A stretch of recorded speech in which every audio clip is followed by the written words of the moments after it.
أعوذ بالله من الشيطان الرجيم.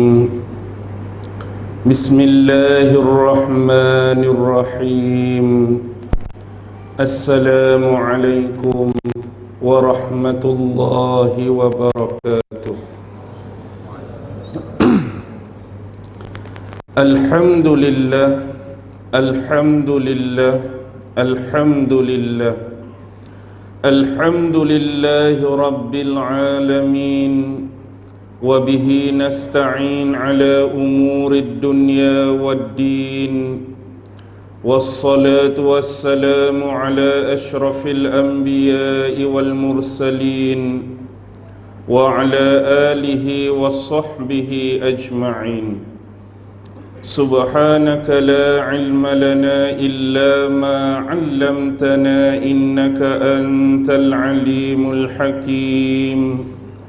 قال رب اشرح لي صدري ويسر لي أمري واحلل عقدة من لساني يفقه قولي. اللهم يسر ولا تعسر. اللهم صل على سيدنا محمد وعلى آله وصحبه وسلم، ولا حول ولا قوة إلا بالله العلي العظيم. أما بعد. Alhamdulillah, syukur kehadrat Allah subhanahu wa ta'ala kerana dengan limpah kurnia, rahmat, kasih sayang dan inayah daripada Allah subhanahu wa ta'ala, alhamdulillah, pada malam ini dengan keizinan daripada Allah, kita sama-sama diberi kesempatan untuk berhimpun dan berkumpul di dalam surau ini. Mudah-mudahan kita mendoa dan mengharapkan majlis ilmu kita, baik atas nama kuliah ataupun ceramah, semoga mendapat rahmat dan keberkatan dari sisinya insya-Allah. Terlebih dahulu ucapan terima kasih saya kepada pengurusi surau, ahli-ahli jawatan kuasa, serta mereka yang turut sama menjayakan program kita pada malam ini. Hanya Allah subhanahu wa ta'ala sajalah yang dapat dan mampu memberikan imbuhan dan imbalan atas usaha daya upaya tuan-tuan. Seterusnya kepada hadirin hadirat, muslimin muslimat yang dirahmati sekalian. Walaupun malam ni kita bukan berada di masjid, tetapi sambutan alhamdulillah, saya pun macam orang sakit jantung dah, mikrofon ni penuh. Kalau masjid tak tahulah, ni baru tahap surau kan. Alhamdulillah. Baik, malam ni kita berbicara serba sedikit, santai-santai, ringkas-ringkas berkenaan sebahagian peristiwa yang berlaku di akhir zaman. Bila membicarakan persoalan akhir zaman, kita perlu ingat satu benda, iaitu sumber. Bila nak membicarakan tentang akhir zaman, sumber dapatan kita untuk kita bercakap, untuk kita mengeluarkan pandangan dan pendapat, seharusnya berbasiskan kepada dua sumber yang utama. Yang pertama ialah nas-nas daripada Al-Quran, dan yang kedua ialah nas-nas daripada hadis Rasulullah sallallahu alaihi wasallam. Baki lagi sebenarnya lebih kepada pandangan-pandangan dan pendapat-pendapat, mungkin daripada ulama-ulama, daripada pandangan-pandangan individu dan persendirian, bila mereka melihat kepada waqi', melihat kepada event, melihat kepada peristiwa yang berlaku di akhir zaman. Apapun kembali kepada asas nas Al-Quran dan nas hadis Rasulullah sallallahu alaihi wasallam. Malam ini saya nak mengajak tuan-tuan dan puan-puan untuk sama-sama mentadabbur dan mempelajari salah satu daripada hadis yang pernah disabdakan oleh junjungan besar Nabi Muhammad sallallahu alaihi wasallam. Sebuah hadis yang diriwayatkan oleh sahabat besar, iaitu sepupu ataupun menantu kepada Nabi Muhammad sendiri, Sayyidina Ali bin Abi Talib radhiyallahu ta'ala anhu, yang mana beliau pernah mendengar Rasulullah sallallahu alaihi wasallam bersabda, yushiku an ya'tiya 'alan nasi zamanun la yabqa minal islami illa ismuhu wa la yabqa minal qur'ani illa rasmuhu masajiduhum yawma idzin 'amirah wa hiya kharabun minal huda ulama'uhum syarrun nas tahta adimis sama' min indihim takhrujul fitnah wa fihim ta'ud. Hadis ini diriwayatkan oleh Al-Imam Al-Baihaqi. Bila kita memperhatikan apa yang disabdakan oleh junjungan besar kita Nabi Muhammad sallallahu alaihi wasallam, yushiku an ya'tiya 'alan nasi zamanun, hampir saja akan tiba kepada umat manusia di akhir zaman. Rasulullah memberitakan kepada kita 4 konteks, 4 elemen yang cukup penting di dalam hadis ini. Yang pertama, Rasulullah berbicara mengenai agama. La yabqa minal islami illa ismuhu. Tiada yang tinggal, tiada yang kekal pada Islam itu di akhir zaman illa ismuhu, kecuali namanya sahaja Islam. Yang kedua, Rasulullah berbicara mengenai panduan umat Islam, iaitu Al-Quran. La yabqa minal Qur'ani illa rasmuhu. Tiada yang tersisa, yang berbaki daripada Al-Quran kecuali hanya tinggal tulisan dia. Dan yang ketiga, Rasulullah berbicara mengenai tempat seperti ini, iaitu Rasulullah berbicara mengenai masjid. Masajiduhum yawma idzin 'amirah. Masjid-masjid kamu pada hari itu besar, indah, tersergam. Walakin kharabun minal huda, atau ada riwayat wahiya kharabun minal huda, tetapi kosong, sunyi daripada hidayah Allah subhanahu wa ta'ala. Dan yang terakhir dan keempat, Nabi Muhammad berbicara mengenai ulama. Ulama'uhum syarrun nas tahta adimis sama'. Dan ulama-ulama kamu pada masa itu adalah seburuk-buruk makhluk, seburuk-buruk manusia yang berada di bawah kolong langit ataupun di bawah naungan langit. Kenapa ulama-ulama kamu pada masa itu diistilahkan oleh Rasulullah dengan seburuk-buruk makhluk? Ada benda yang dilakukan oleh mereka. Min indihim takhrujul fitnah. Kerana dari sisi ulama itu sendiri keluarnya fitnah, wa fihim ta'ud, dan kepada ulama itu jugalah akan kembalinya fitnah tersebut. Jadi bila kita merangkumi keempat-empat aspek ataupun elemen penting yang disebutkan oleh Rasulullah yang bakal berlaku di akhir zaman ini, sebenarnya dia merujuk kepada 4 perkara yang saling berhubung kait. Keempat-empat ini mempunyai connection yang cukup besar dan rapat di antara satu dengan yang lain. Pertama, Rasulullah membicarakan tentang Islam sebagai agama. Yang kedua, Rasulullah membicarakan tentang Al-Quran sebagai manual, sebagai panduan untuk umat Islam melaksanakan ataupun mempraktikalkan ataupun mengamaliahkan apa yang dikatakan sebagai Islam tadi, dan seterusnya hubung kait tempat sebagai penyatuan bagi umat Islam, iaitu masjid, dan seterusnya pendakwah, penyebar, mereka yang dianggap mempunyai kelebihan ataupun otoriti, yang mempunyai integriti dalam masyarakat untuk menyebarkan Islam, iaitu ulama-ulamanya.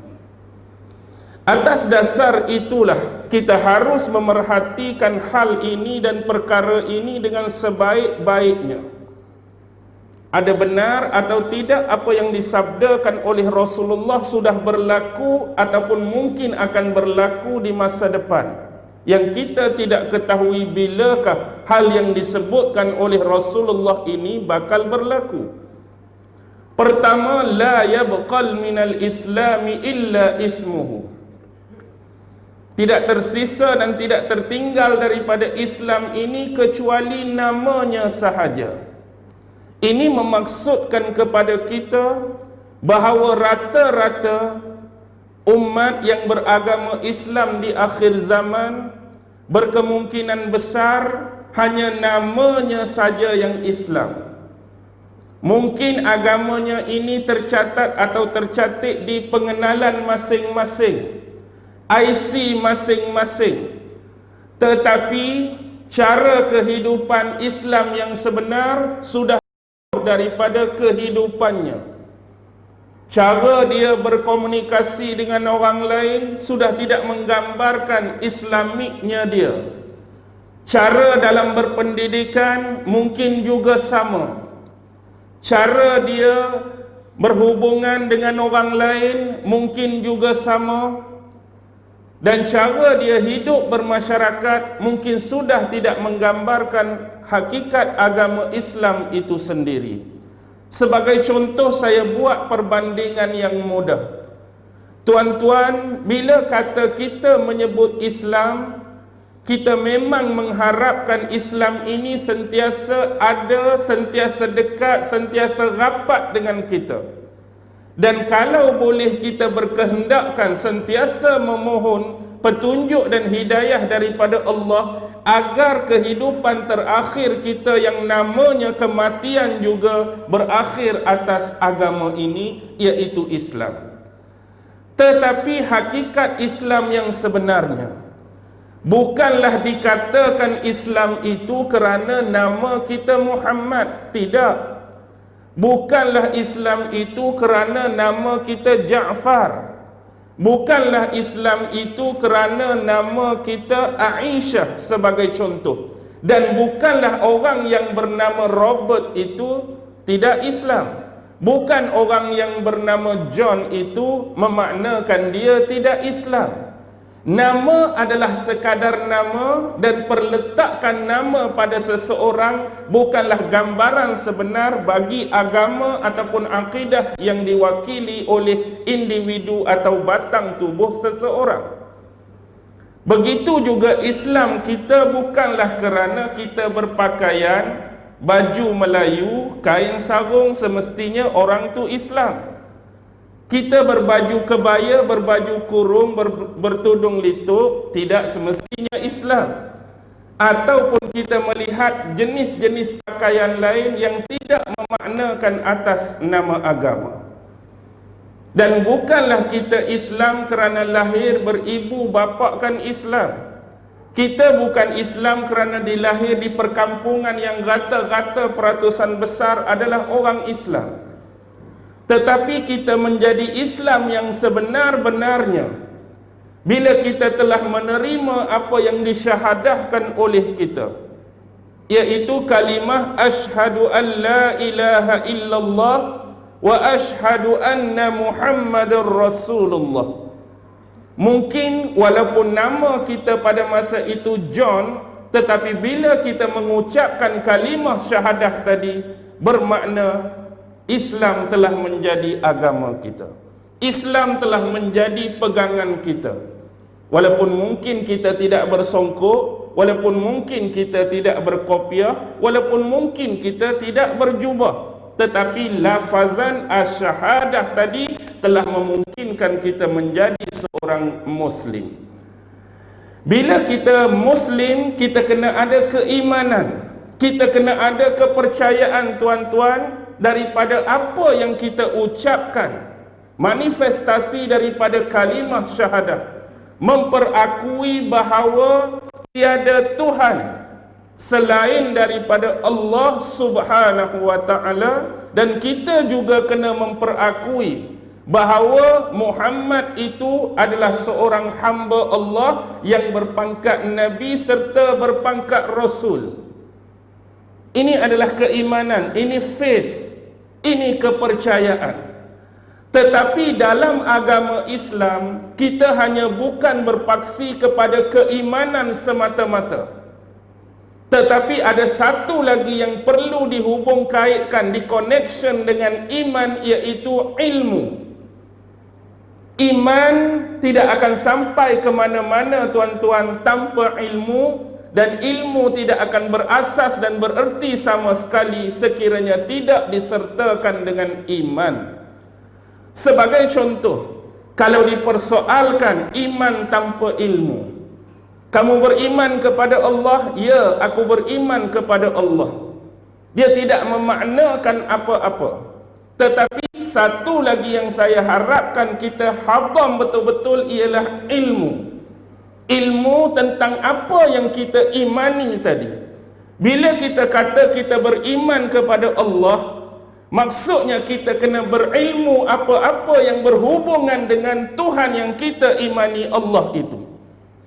Jadi ilmu yang kita perlu ada berkaitan dengan Allah ialah, rata-rata dalam perbahasan ilmu tauhid merangkumi 4 benda. Zat Allah, sifat Allah, nama-nama Allah, dan perbuatan-perbuatan Allah. Ni yang kita kena pelajari. Apa yang berhubung kait dengan Allah, nama-nama dia, sifat-sifat dia, perbuatan-perbuatan dia, barulah kita dapat mengenal apakah unsur ataupun zat yang dinamakan sebagai Allah yang kita percaya dan kita imani itu. Tidak cukup dengan setakat mengatakan aku percaya pada Allah, aku beriman pada Allah, sedangkan dalam masa yang sama kita tak mengerti dan mengetahui apa-apa berkaitan dengan Allah. Di sinilah pentingnya ilmu. Begitu juga dengan Nabi Muhammad sallallahu alaihi wasallam pada rangkap syahadah yang kedua. Berimankah kamu kepada Rasulullah? Ya, aku beriman. Kamu beriman kepada Muhammad sebagai Nabi dan Rasul yang terakhir? Ya, aku beriman.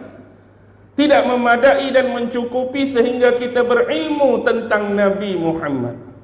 Maka kita mempelajari tentang junjungan besar sallallahu alaihi wasallam. Apa yang wajib bagi seorang Rasul, apa yang harus bagi seorang Rasul, apa yang mustahil bagi seorang Rasul, dan mempelajari dengan sebaik-baiknya setiap peristiwa sejarah yang kita namakan sebagai tarikh dan sirah bagi Nabi Muhammad dari awal kelahiran baginda sampailah diwafatkan oleh Allah Subhanahu wa ta'ala. Baru dianggap kita benar-benar berilmu, baru dianggap kita benar-benar mengetahui dan memahami apakah yang dimaksudkan dengan Muhammad Rasulullah. Jadi di sinilah pentingnya iman dan ilmu. Dan jangan sesekali kita berilmu tanpa beriman. Ilmu yang tak ada basis, ilmu yang tak ada dasar ialah ilmu yang tak dihubungkan dengan keimanan. Baik, bila kita melihat kepada konteks Islam hari ini, bila kita sebut sebagai Islam, apa dia Islam? Islam itu agama, Islam itu cara hidup, Islam itu way of life. Siapa yang memperkenalkan Islam kepada kita? Yang memperkenalkan Islam kepada kita ialah junjungan besar Nabi Muhammad sallallahu alaihi wasallam. Menerusi usaha dan tangan-tangan sahabat, ulama-ulama daripada zaman ke zaman, daripada abad ke abad, sehingga Islam yang pernah dibawa oleh Rasulullah 1400 tahun lebih yang lalu sampai kepada kita.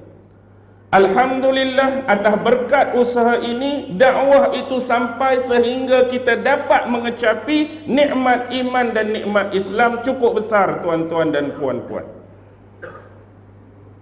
Tetapi jauh lebih itu, apa yang diperkenalkan sebagai Islam oleh Nabi Muhammad ini cara hidup. Cara hidup yang bukan berpandukan kepada akal Nabi. Cara hidup yang bukan berpandukan rasa-rasa Nabi. Cara hidup yang bukan berpandukan agakan-agakan Nabi. Tetapi Nabi menerima wahyu daripada Allah. Bila menerima wahyu daripada Allah, bermaksud agama ini dia ada disiplin dia. Dan dalam disiplin agama ini termasuklah kita anggap sebagai benda-benda yang diperintahkan oleh Allah dan benda-benda yang dilarang oleh Allah. Kerana apa ada benda-benda seperti ini? Bentuk-bentuk perintah, bentuk-bentuk larangan. Kerana kehidupan manusia yang dibentangkan oleh Allah ini adalah sebentuk ujian. Dia nak melihat sejauh mana manifestasi yang terungkap daripada kalimah syahadah tadi. Dari awal kamu sudah memperakui aku sebagai Tuhan kamu, dan aku sebagai Tuhan kamu inilah yang menurunkan agama ini, yang memerintahkan kamu sekian-sekian. Aku jualah zat yang melarang kamu sekian-sekian, yang membolehkan hal tertentu dan melarang kamu daripada melakukan hal tertentu. Tiba-tiba kita beriman kepada Tuhan yang menurunkan prospek-prospek tersebut. Hari ini kita banyak songe, hari ini kita banyak cakap, cuba mempertikaikan apa yang telah ditetapkan dan ditentukan olehnya. Kenapa kita mesti kena buat ni? Kenapa Allah suruh kita buat ni? Pasal apa benda ni tak boleh makan? Pasal apa benda ni tak boleh minum? Benda ni kalau tak boleh menyusahkan lah. Benda ni kalau tak boleh tak menyeronokkan lah. Kenapa hal-hal ini sering terjadi? Kenapa hal-hal ini keluar sedangkan kita sudah bersyahadah untuk mengikuti secara mutlak apa yang datang daripada dia dengan keimanan yang kita ucapkan tadi? Dah kita yakin pada dia, kita beriman pada dia, kita bertuhankan kepada dia, apa yang dia perintah, laksanakanlah. Apa yang dia larang, tinggalkanlah. Jadi yang paling banyak berlaku ialah bila mana hari ini Islam tu Islam lah, tetapi way of life tadi sekian lama semakin terhakis dan terancam. Kita ambil beberapa perkara sebagai contoh.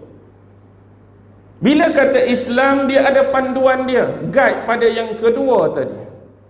Antaranya ialah Allah memerintahkan kita supaya bersolat. Tapi ramai tak? Ya, nama dalam IC Islam dan dianggap beragama Islam, tapi dia sendiri tinggal semayang. Jujur, ada ke tak ada? Ada. Jadi boleh tak kita nak meletakkan inilah yang dikatakan Islam tu cuma tinggal nama? Ada orang yang kaya tetapi lari daripada bayar zakat. Benda ni tuan-tuan tak boleh nafi, bukan semua orang, tapi nak habaq ada. Dia Islam, dia kaya, haul dan nisab mungkin cukup bagi dia, tapi dia tak mau bayar zakat.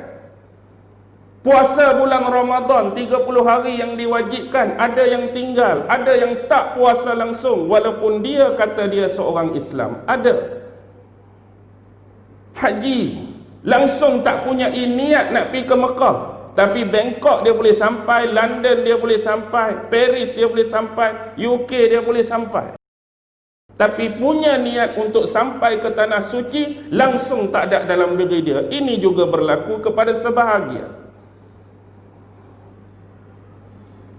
Bagaimana juga dengan peraturan-peraturan hidup tuan-tuan dan puan-puan? Hari ini dalam sistem ekonominya, yang ada sebahagian besar berteras dan berasaskan kepada riba. Dan kita tahu dalam agama kita riba ni halal ke haram? Riba ni halal ke haram? Haram. Tetapi ada sebahagian umat Islam yang berinteraksi dengan amalan riba. walaupun jelas haram di sisi Islam. Bagaimana pula cara kita berpakaian, cara kita berfashion hari ini. Dan mungkin mata tuan-tuan tak terlepas pandanglah.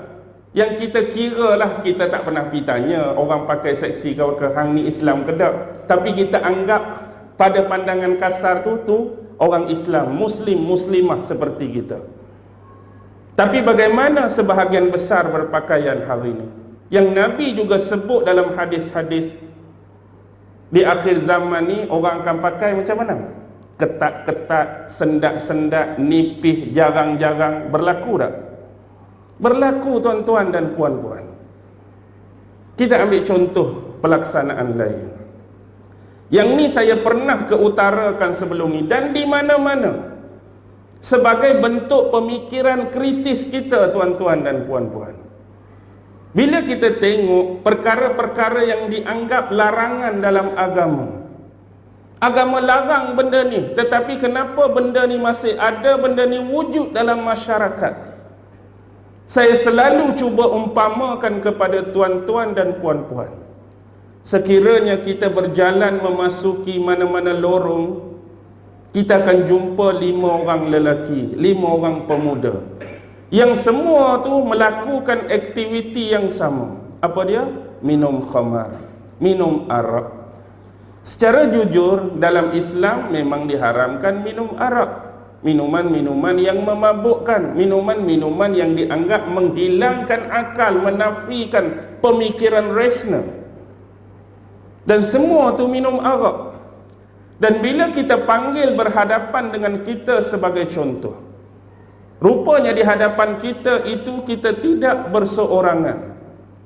Pemuda pertama mungkin beragama Islam, pemuda kedua mungkin Kristian, pemuda ketiga mungkin Yahudi, pemuda keempat mungkin Hindu, pemuda kelima mungkin Buddha. Tapi aktivitinya sama, minum arak. Kalau kita mempersoalkan kepada 5 pemuda ini secara jujur, wahai saudara Islam, sebenarnya kamu minum benda ni dalam agama kamu halal ke haram? Dia akan jawab apa? Dia akan jawab apa agak-agak? Dia sedang minum arak contoh, tapi kalau kita tanya jujur, jawab jujur, dalam agama kamu benar tak minum minuman ni? Apa jawapan dia? Apa jawapan dia? Haram. Kalau tanya agama Kristian, minum arak dalam agama dia haram ke halal? Haram ke halal? Haram. Yahudi? Haram. Buddha? Oh, Buddha lagilah. Haram. Hindu? Haram. Minuman yang memabukkan haram, haram, haram, haram, haram. Baik. Secara rumus, boleh dikatakan hampir semua agama mengharamkan benda yang memudaratkan akal, benda yang memabukkan, menafikan rasional dan logika ini. Tetapi satu persoalan, bila kita kata semua agama, yang agama ini dominan di tempat kita mengatakan arak ini haram, jujur, kritis kita, sebenarnya benda ni perlu ada di tempat kita. Bila mana dalam masa yang sama persoalan tadi dikeluarkan, tak boleh, tak boleh, tak boleh, tak boleh, haram, haram, haram, yang menantang ni perlu ada, siapa nak minum sebenarnya? Islam tak boleh, hak tu tak boleh, hak ni tak boleh, hak ni tak boleh, hak ni tak boleh. Jadi benda ni kena ada tempat kita, siapa hak nak minum sebenarnya? Mana pengurusi? Pengurusi, siapa nak minum sebenarnya? Dah, kita ambil secara jujur tadi, dah hak ni pun haram, hak ni pun haram, hak ni pun haram, hak ni pun haram. Jadi benda ni perlu ada, why? Why dia perlu ada? Dah semua tak boleh. Jadi ada juga. Bukan kata ada dalam bentuk ni, ada dalam bentuk karton, bahkan lebih jauh sampai dibina kilang. Siapa nak minum sebenarnya? Tak, jujur saya tanya, siapa nak minum sebenarnya?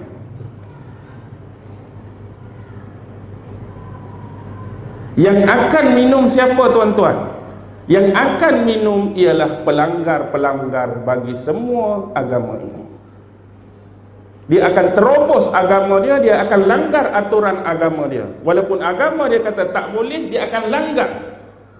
Jadi minuman ini ada sebenarnya untuk mencipta satu krek golongan-golongan yang melanggar batasan agama masing-masing.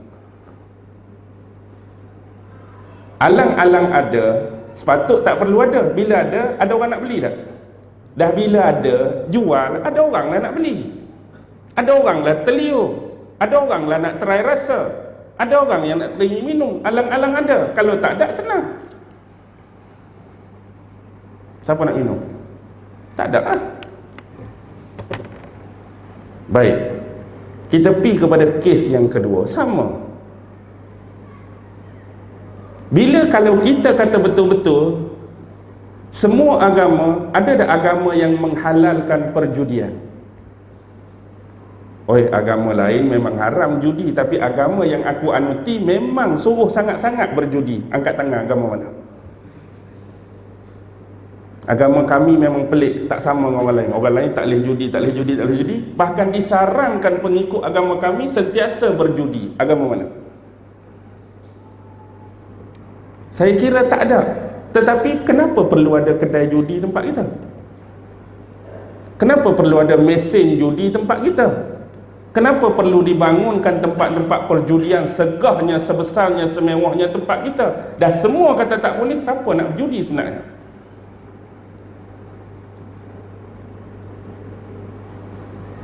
Siapa mengurusi hak nak berjudi? Dah bukan dah kata semua tak boleh, dilarang. Siapa yang nak judi tu? Satu lagi, pelanggar-pelanggar agama akan tercipta. Dah ada kedai judi, rasa nak try berjudi. Dah ada mesin judi, ada orang masuk. Dah ada buat tempat-tempat berjudi, come on, kita pergi berjudi. Maka pelanggaran pada batasan agama akan berlaku. Kelompok yang nak berjudi. Tadi dah berlaku kelompok yang nak minum arak. Perzinaan dan pelacuran. Agama mana yang menghalalkan zina dan pelacuran? Agama mana, bang? Saya kira pun tak ada kan. Tapi kenapa tempat-tempat pelacuran tumbuh? Siapa yang nak melacur sebenarnya? Siapa nak melacur? Dah kata haram semua, patut tak ada. Tapi ada, bila ada, orang dah ada. Dulu duk tengok RM200 sejam. Mari 25 Disember Christmas ni RM2 sejam. RM2 sejam diskaun ni. Alang-alang RM2 sejam, ada hak pi, ada hak nak menerai. Maka satu lagi golongan pelanggar batas agama akan tercipta. Sebab semua yang dia create ni bukan create untuk manusia jadi baik, tapi create untuk manusia buat dosa. Yang ada dan terhasil ni bukan dosa kecil, tuan-tuan. Secara jujur, minum arak dalam Islam dosa kecil ke dosa besar? Dosa besar. Berjudi, berzina, melacur, semua dosa besar. Maka siapakah sebenar, tangan-tangan siapa yang create dan cipta tempat-tempat ni nak menjadikan manusia itu jahat dan melakukan dosa terhadap Allah? Cari sendiri ya, keluar saya bagi.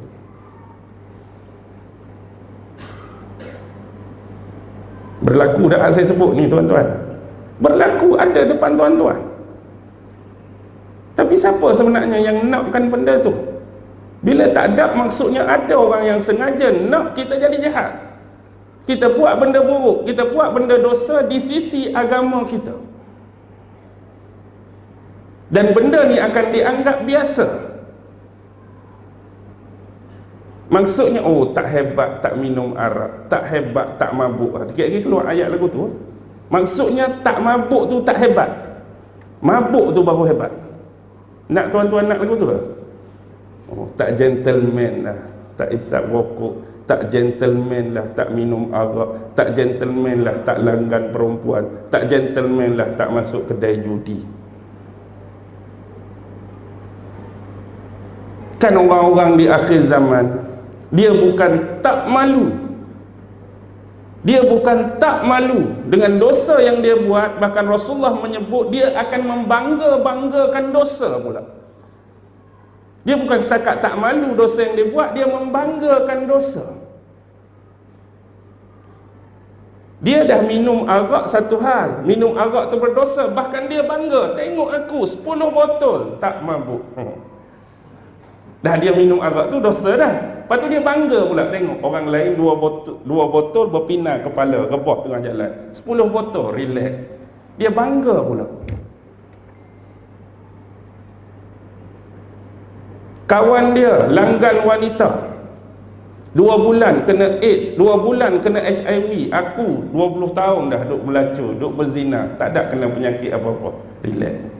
Bangga pula. Aku berjudi tak pernah miss. Koman-koman pun kalau aku tekan RM10, RM10,000 dalam poket. Hang tiap-tiap bulan ke? Bukan tiap-tiap bulan, tiap-tiap minggu aku tikam. Tapi kalau aku tikam tu RM10,000. Sebab semua nombor-nombor tu duduk dalam kepala dah. Bangganya dia. Ada tak orang macam ni? Ada, tuan-tuan. Maksudnya di mana nilai Islamik agama yang sedang dia pegang, agama yang dia sedang anut, kehidupan dia macam ni. Nama tu tak payah ceritalah, nama-nama tu. Kalau kita berbicara pasal nama pun, tuan-tuan, nama-nama yang mencerminkan, macam dulu-dulu lah orang-orang tua kita dah. Kalau di kampung tu dengar nama Jaafar biasa, Sa'ad, Samad, Soleh. Tapi kita nak cari nama-nama macam ni dalam register sekarang susah dah. Kita akan jumpa nama yang macam mana agak-agak. Saya guru di sekolah, antaranya bila cek murid-murid yang baru daftar, anak murid kita, nak cari jenis Jaafar, Soleh, Qadir ni payah dah. Kita akan jumpa dah hak satu tu satu hal. Satu lagi nak cari nama hak tunggal. Sebiji je, Soleh, Isa, Qadir tu payah dah. Kurang-kurang ada 3. Muhammad Danish Haikal. Biarlah nama tu biarlah, tapi nak cakap Danish Haikal, Nur Iwani apa, hatu hak ni, hantu hak ni, hak tu ni, nama lah. Tapi nak abad nama-nama macam tu dah. Nama-nama seperti Fatimah, Khadijah, Ramlah, Hasnah tu tak akan ada dah. Pasal apa? Dianggap tak apa, tak ada sentimental value dah untuk zaman ni nama macam tu. Bahkan kalaulah masih ada duduk kampung alang-alang orang panggil, tak boleh nak buat apa. Tapi bila saja dia berhijrah keluar ke bandar kerja, ke cari rezeki, nama tu kekal atau bertukar. Kadang-kadang Fatimah dah jadi apa? Fatty. Kebetulan dia gemuk tu Fatty lah sekali.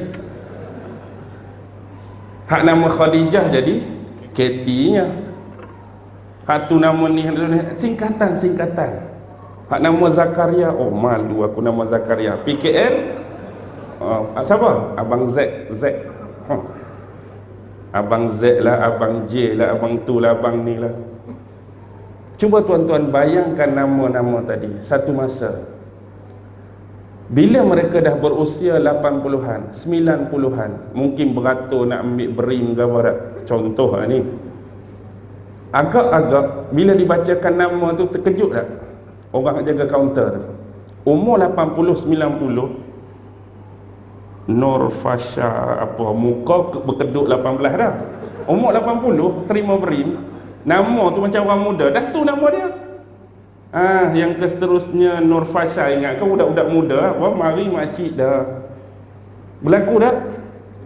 Anak-anak di sekolahan tak percaya nenek aku nama Elizabeth apa-apa tu, nenek hang nama tu, ya nenek aku Elizabeth apa-apa.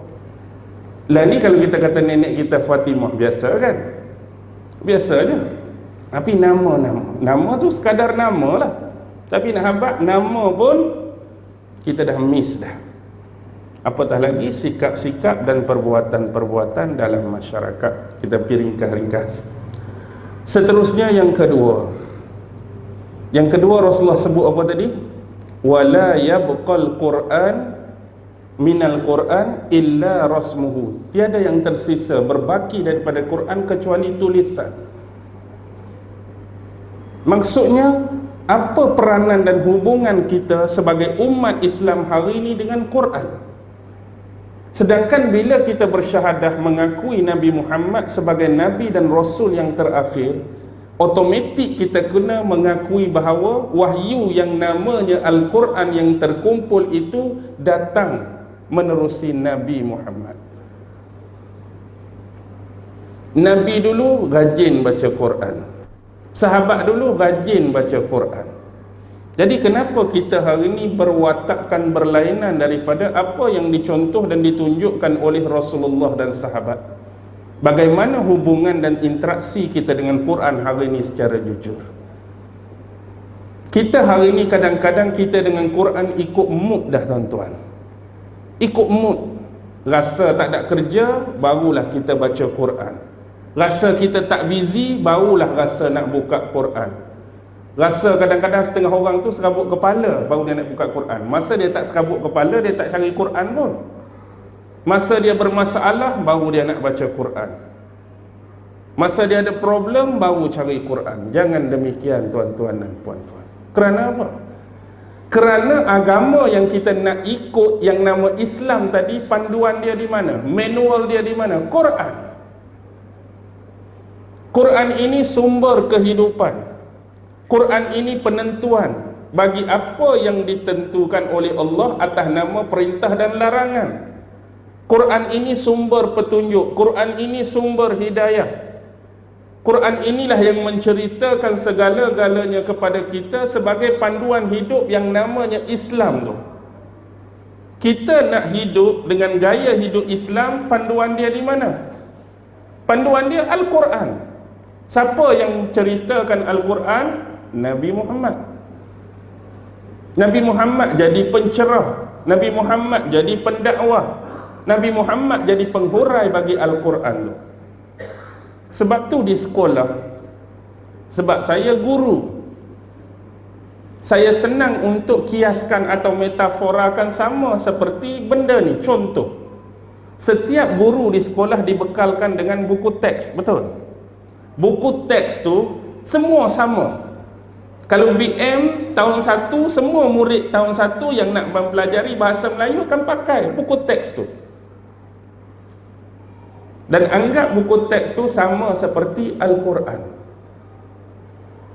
Dan guru-guru itu sama seperti apa yang telah dibuat oleh Nabi Muhammad dulu, penghurai, penterjemah, penerang bagi isi buku-buku teks tadi.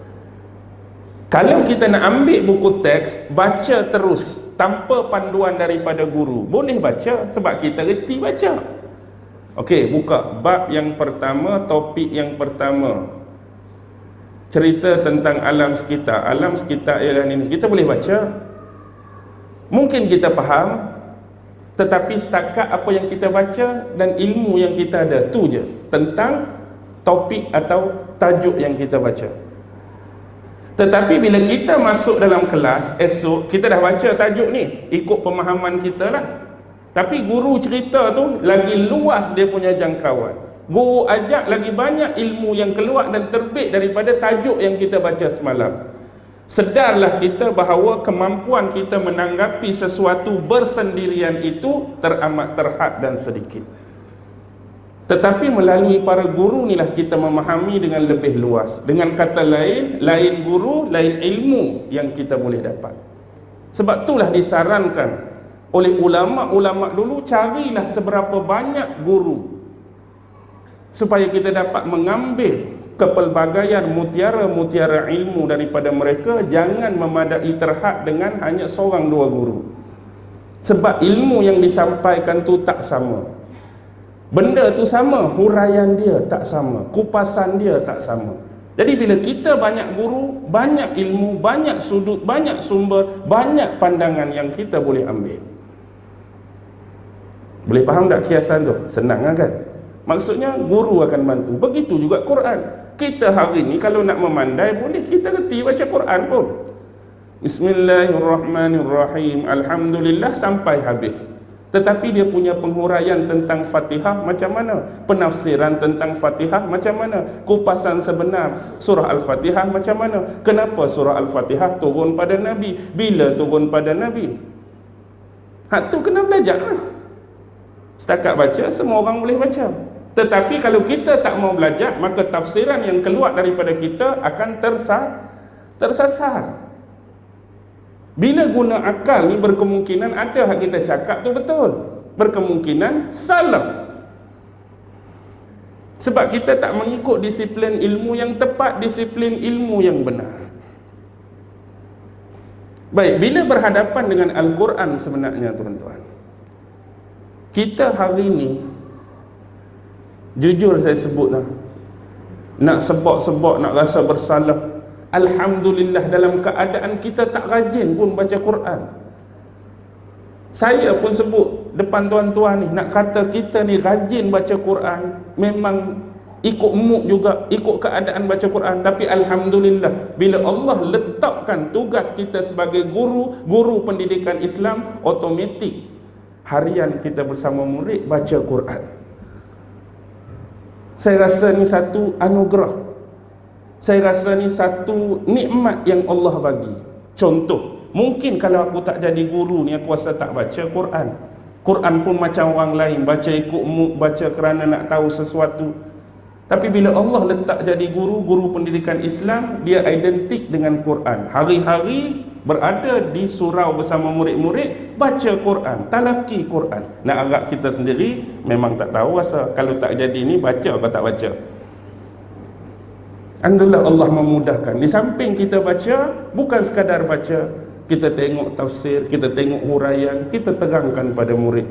Ayat hari ni yang ustaz baca dengan kamu ni, Allah cerita pasal apa? Hadis hari ni yang ustaz baca dengan kamu ni, Nabi cerita pasal apa? Sekurang-kurang kita berkongsi murid yang punya minda dan otak 1 hingga 6, cukuplah, agar mereka lebih memahami, bukan setakat baca Quran. Sebab Quran yang sebenar yang diturunkan kepada Nabi Muhammad berhenti takat baca saja ke tuan-tuan? Quran ni Allah suruh baca je, Nabi suruh baca je, tak lebih tak kurang. Macam tu ke? Tak. Al-Quran bukan setakat untuk dibaca, tetapi untuk difahami isi-isi kandungan dia. Kita baca Quran lebih jauh, Allah nak hak kita baca ni bagi faham. Kalau tak faham, tak ada nilai lah. Baca saja, walaupun kita tahu Quran ni, baca saja pun tetap berpahala. 1 huruf 10. Tapi sebenar lebih jauh kena faham isi Quran, bukan setakat faham isi. Baca dan faham masih tak mencukupi. Baca, faham dan amalkan. Ada perintah dalam ayat-ayat Quran. Kalau setakat baca, faham, tak mau mengamalkan, jadi macam tadi lah. Aku tahu semayang wajib, aku tahu minum arak haram, tapi kalau tak ada dari sudut pengamalan, praktikal dan amaliah, dia bedai semua. Walaupun dia tahu benda tu haram, benda tu salah, tapi amali kena hidup sekali. Sebab itulah dalam kitab Ihya Ulumuddin, Imam Ghazali bila membicarakan ayat yatslunahu haqqa tilawatih, yatslunahu haqqa tilawatih, membaca Al-Quran dengan sebenar-benar bacaan, beliau membahagikan kepada 3. Pertama, membaca Al-Quran dengan lisan, lidah. Yang kedua, membaca Al-Quran dengan akal. Dan yang ketiga, membaca Al-Quran dengan qalb, hati. Kita hari ni duk baca Quran dengan apa? Lisan ke, akal ke, hati? Dia suruh 3-3. Yang pertama, bila baca Quran dengan lisan, bermaksud kita mempelajari cara baca dan bacaan yang sesuai sebagaimana Al-Quran tu turun pada Nabi. Maksudnya kita belajar tentang makharijul huruf. Hak basic kan, ba bunyi macam mana, jim bunyi macam mana, kha keluar kok mana, huruf ni rongga mana, huruf ni lubang mana, dan bagi sebutan tu betul setakat kemampuan. membetulkan baris-barisnya, atasnya, bawahnya, depannya, matinya, memanjangkan mat-matnya. Kita belajar betul-betul. Ringkas cerita, hatu ilmu tajwid. Bila dah kita kuasai makharijul huruf dan tajwid, tuan-tuan nak belajar tarannum pun belajarlah. Nak memperindahkan, memperelokkan bacaan, tak jadi masalah. Tapi di situkah takat dia? No. Lebih jauh kita kena baca menggunakan akal. Lidah kita menyebut Bismillahirrahmanirrahim. Akal kita kena bergerak dan fikir bersama. Hak aku sebut tadi Bismillahirrahmanirrahim, apa dia? Jadi kita sebut Bismillah, akal kita bergerak dengan nama Allah yang Maha Pemurah lagi Maha Mengasihani. Alhamdulillahi Rabbil Alamin. Sini bergerak. Segala puji bagi Tuhan sekalian alam. Tang mana kita nak baca Quran dengan hati? Hati ini ialah tempat mengambil istifadah, tempat mengambil ibarat, tempat mengambil manfaat. Daripada lisan yang menyebut, akal yang bergerak dan berfikir, apa manfaat, apa faedah yang kita boleh ambil daripada ayat yang kita baca tadi. Hati akan merenung. Pasal apa ayat ni tadi Allah suruh buat macam ni? Pasal apa ayat ni turun pada Nabi? Peristiwa apa sebenarnya yang berlaku? Jadi kalau kita baca dalam tiga keadaan ni, kita dapat memahami setiap ayat Al-Quran yang turun pada Nabi dengan baik. Yang inilah yang nak dicapai oleh seseorang pembaca Al-Quran. Yang lebih jauh, bila Abdullah ibnu Mas'ud pernah mengungkapkan mengenai Al-Quran, apa dia? Aku melihat ramai yang membaca dan menghafaz Al-Quran tetapi mengabaikan batas-batas Al-Quran. Aku lihat ramai orang baca Quran, ramai orang hafaz Quran tapi mengabaikan batas-batas Quran. Jadi bila dipersoalkan apakah dia batas-batas Quran, yang dimaksudkan oleh Abdullah ibnu Mas'ud, ramai yang baca Quran, memahami Al-Quran, mengenal isi kandungan Al-Quran, tetapi akhlaknya tidak seperti Al-Quran yang dia baca.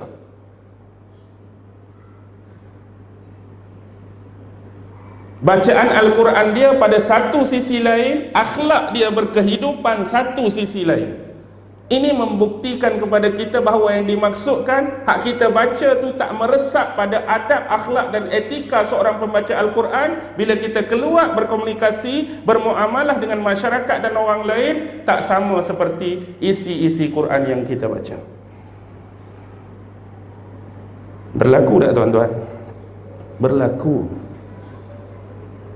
Kita baca Quran sedap, hurai Quran sedap, tapi secara jujur akhlak kita tak sama dengan Quran yang kita baca. Inilah orang yang melanggar batas-batas Al-Quran. Lebih jauh, parahnya bila kita ni baca Quran tanpa kefahaman yang sebenar.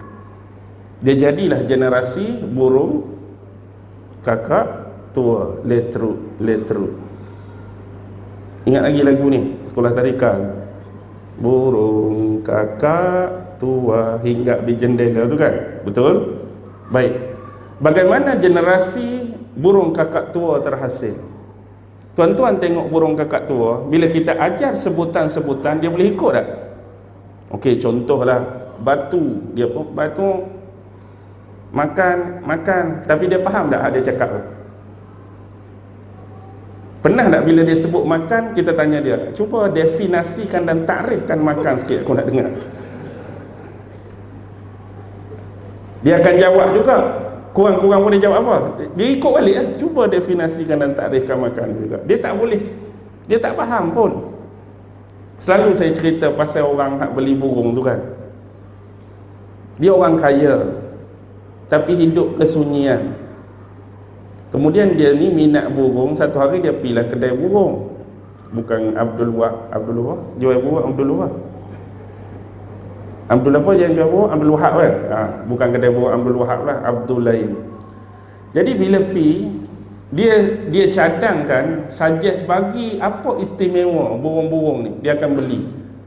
Hak ni macam ni, hak ni macam ni. Lepas tu satu ni burung kakak tua ni dia boleh hajuk kita bercakap. Jadi dia tertarik, dia pun pergi test, ya.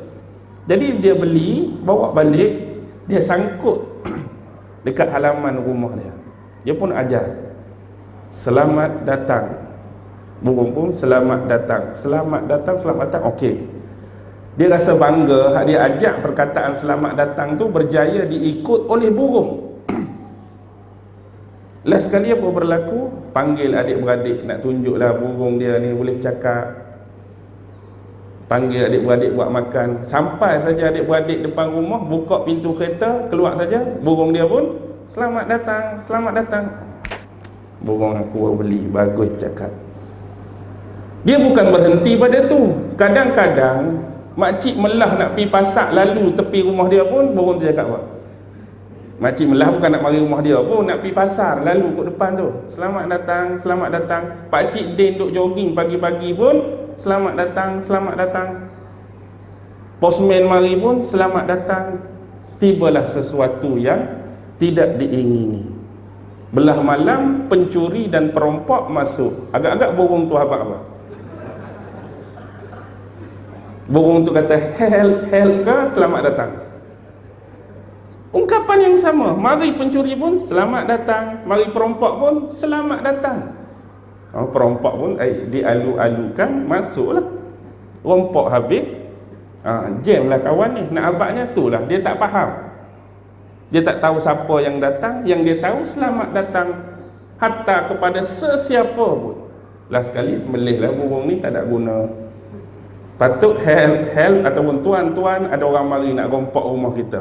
Dia tak boleh, dah tak diajar benda tu. Jadi kita tak mau melahirkan generasi burung kakak tua yang baca Al-Quran sekadar untuk melepaskan bacaan, tanggungjawab bacaan semata-mata. Dan kita alhamdulillah dalam keadaan malas kita hari ini tuan-tuan, Allah tak letak lagi satu bencana besar atas kita. Apa dia bencana besar yang mungkin boleh berlaku dalam keadaan kita malas ni? Tapi bila orang baca Quran hari ini, kita masih tak apa-apa. Bila dengar bacaan Al-Quran, kita masih lagi hormat Quran. Tapi jangan sampai tuan-tuan, Allah letak dalam diri kita satu masa dengar orang baca Quran, kita meluat dengan orang baca Quran. Dengar orang baca Quran, bingit nak marah dengar suara orang baca Quran.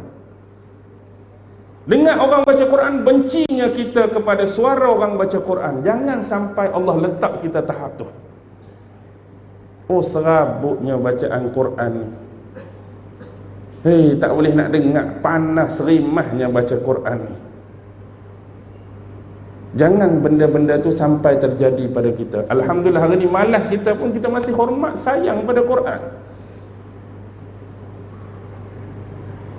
Baik. Bila sebut Quran, dia ada konteks, dia ada kontekstual dia Quran.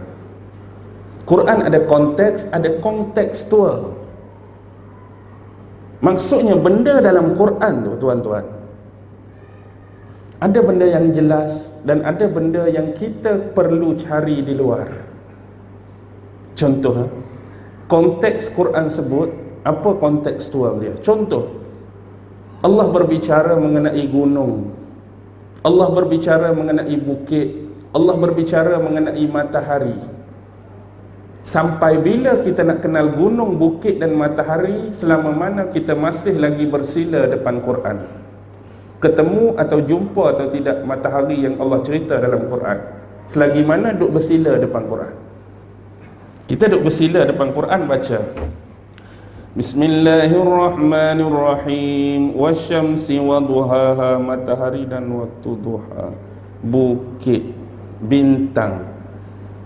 Sampai bila agak-agak kita nak kenal matahari, nak kenal bukit, nak kenal bintang, nak kenal gunung, nak kenal apa, tapi duk bersila lagi depan Quran. Kenal ke tak bukit gunung tu?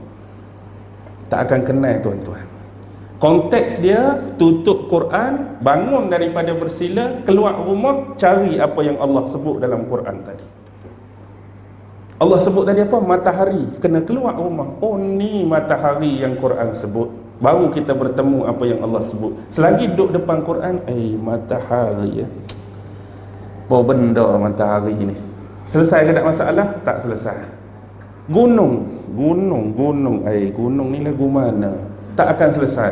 Maksudnya kita kena kontekstual dia, cari di luar. Oh, ni yang Allah cerita, ni yang Allah sebut, ni yang Allah rakam dalam Quran. Kita kena cari, kita kena explore. Sebab itulah ayat pertama turun pada Nabi apa dia? Gua Hira.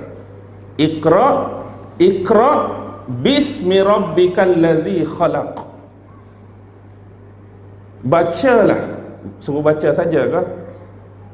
Iqra luas. Bacalah, selidiklah, kajilah, analisislah, observationlah, apa saja. Maksudnya di sini Allah tekankan kepentingan ilmu.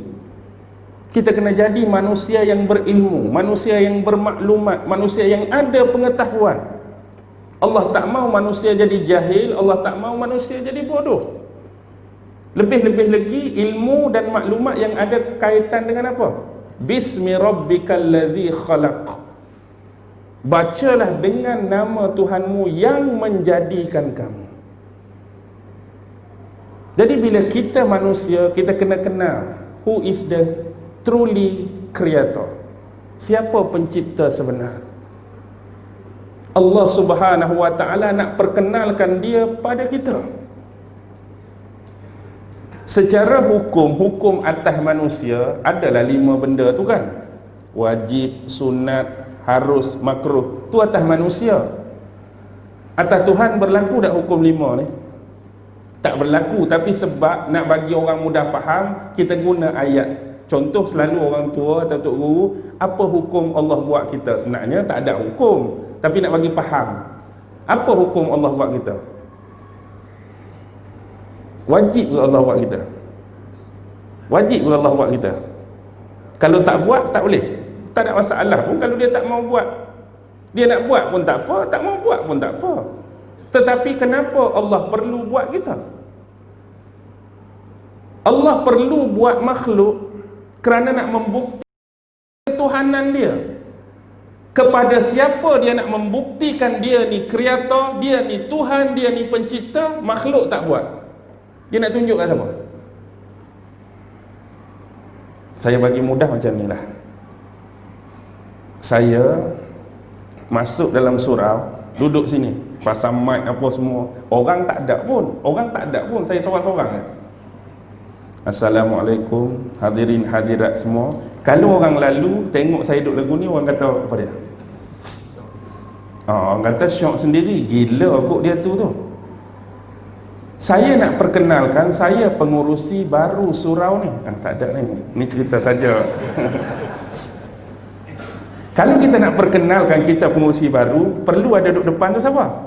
Orang-orang taman ni, Korea ni nak membuktikan kita pengurusi baru. Tapi tiba-tiba tak ada orang.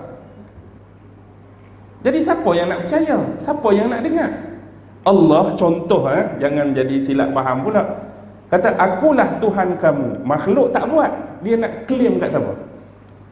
Nak dakwa dia ni Tuhan. Akulah Tuhan. Makhluk tak buat satu pun. Akulah pengurusi majlis. Orang tak ada. Nak cakap kat siapa sebenarnya? Orang tak panggil, orang tak duduk depan kita. Bila orang duduk senang. Sayalah pengurusi baru. Penerimaan tu. Buat dah makhluk, ni makhluk, akulah Tuhan kamu. Jadilah. Sebab dah ada makhluk yang dicipta. Nak habaq kat kamu semua, kamu ni makhluk, siapa dia khalik? Aku Tuhan kamu, aku yang buat kamu. Okey. Ni tak ada buat makhluk tapi nak claim. Nothing lah. Walaupun dia tu tak buat, dia tetap Tuhan, dia tak buat pun. Tapi nak membuktikan ketuhanan dia buat makhluk. Jadi sebagai manusia yang diberi akal dan fikiran, nak membuktikan, meneguhkan dia tu Tuhan, dalam Quran segala mu'nika. Dia buat hujan, dia buat awan, dia buat bintang, dia buat apa. Nak suruh manusia tu berfikir benda tu bukan jadi saja-saja, bukan jadi semula jadi. Seperti mana kamu, alam-alam tu juga ada pencipta dia. Nak suruh manusia balik kepada siapa? Bismi Rabbik. Sebab tu dalam Quran, dengan nama Allah, kalimah yang dimulakan dengan ni ia jadi tergantung. Saya pergi ke sekolah dengan basikal. Tiba-tiba ayat tu dengan basikal. Pening ke tak pening? Saya pergi ke sekolah dengan basikal, orang boleh faham.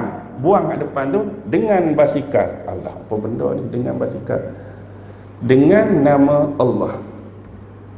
Maksudnya di depan tu Allah gantung. Gantung apa? Kalau Allah nak tulis semua keperluan bagi manusia, Quran hak tebal ni jadi tebal ni. Kalau nak tulis semua. Jadi dia gantung di situ, bermaksud nak buat apa pun bismillah. Aku makan dengan nama Allah. Aku minum dengan nama Allah. Aku bekerja dengan nama Allah. Aku start kereta dengan nama Allah. Aku menulis dengan nama Allah. Aku beribadat dengan nama Allah. Aku berlari dengan nama Allah. Aku tukar baju dengan nama Allah. Kalau nak tulis semua hak manusia sebut depan tadi, agak-agak tebal mana? Makan, minum, berak apa semua sekali tadi, agak-agak tebal mana? Jadi gantung di situ. Yang penting buat saja tu, ingat dia. Aku ni dengan nama Allah. Aku ni dengan nama Allah. Aku ni dengan nama Allah. Supaya manusia tak lari, sentiasa dekat, sentiasa ingat dia tu ada Tuhan, dia ada pencipta.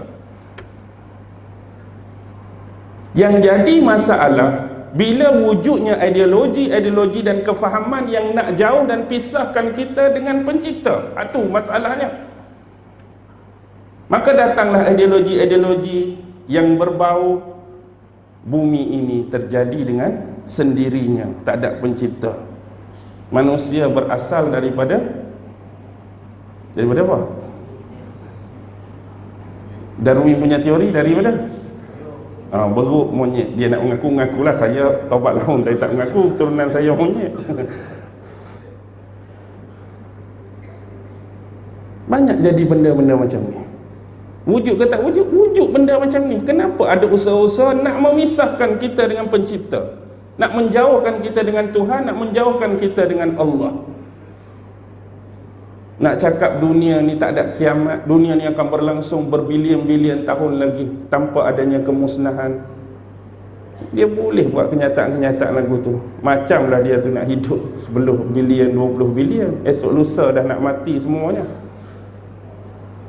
Kenapa perlu ada benda ni? Nak larikan kita. Nak larikan kita, nak selewengkan akidah kita, nak selewengkan keimanan kita. Tapi dalam keadaan tu pun tuan-tuan, Allah sambung ayat seterusnya. Cuba tuan-tuan baca. Iqra bismi rabbikal ladzi khalaq, khalaqal insana min 'alaq. Dia menjadikan manusia daripada segumpal darah. Ramai daripada pengecam-pengecam dan pembenci-pembenci Islam dan Al-Quran anggap ayat ni remeh.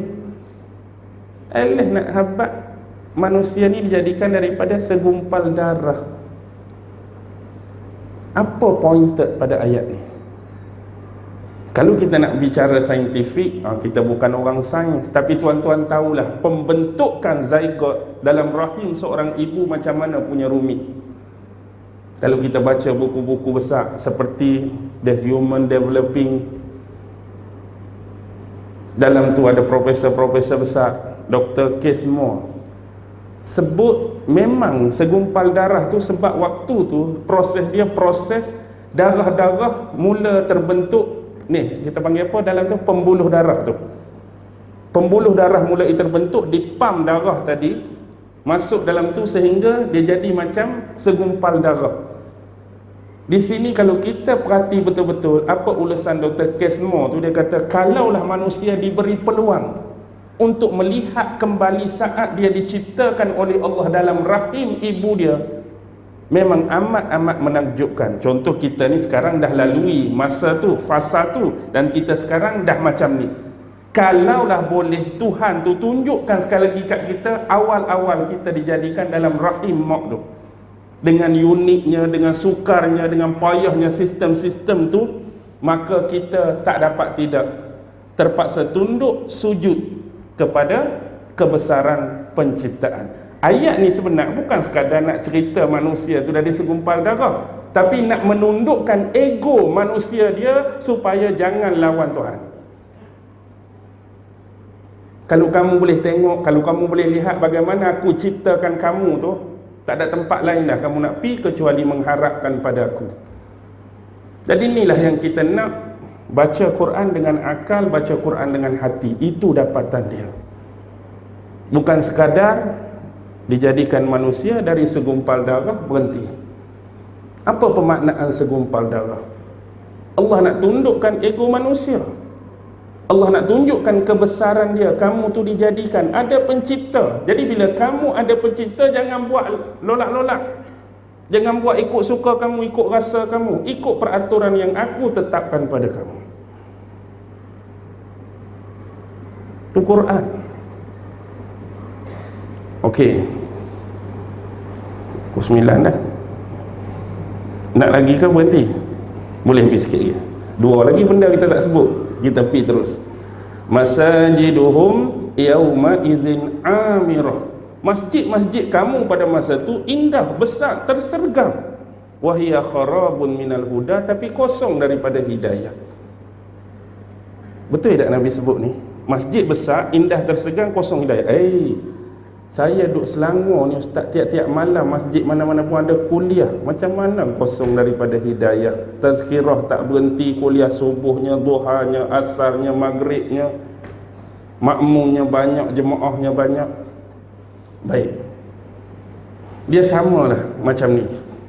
Masjid indah, masjid besar. Biasanya antara awal kita masuk masjid, kita boleh tengok. Kalau masjid kan, depan-depannya ada apa tuan-tuan? Hani pakai apa? Dalam frame je. Kalau masjid besar-besar, dia tak duduk di frame dah, dia duduk di mozaik tu sendiri dah. Ayat tu lah, ayat ni lah, ayat tu lah, ayat ni. Baik, tak ada masalah tu. Cuma yang kita nak lebih jauh, bukan hanya ayat-ayat Al-Quran terukir dan terpahat pada dinding masjid, tapi terukir dan terpahat pada hati orang yang datang masjid. Indahnya masjid bukan pada besar dia. Indahnya masjid bukan pada binaan dia. Indahnya masjid bukan banyak aircon. Indahnya masjid bukan banyak kipas. Indahnya masjid bukan tandah dia bersih. Indahnya masjid bila ramai umat datang solat Jumaat. Indahnya masjid bila semua orang datang masjid berjemaah. Ni aircon banyak, orang 3 orang. Masjid besar, 1 saf pun tak lepas. Contoh. Yang indah masjid bila semua datang berjemaah. Dan masjid ini pointed dia tempat penyatuan tuan-tuan. Nabi pi hijrah ke Madinah dulu, 3 benda besar Nabi buat.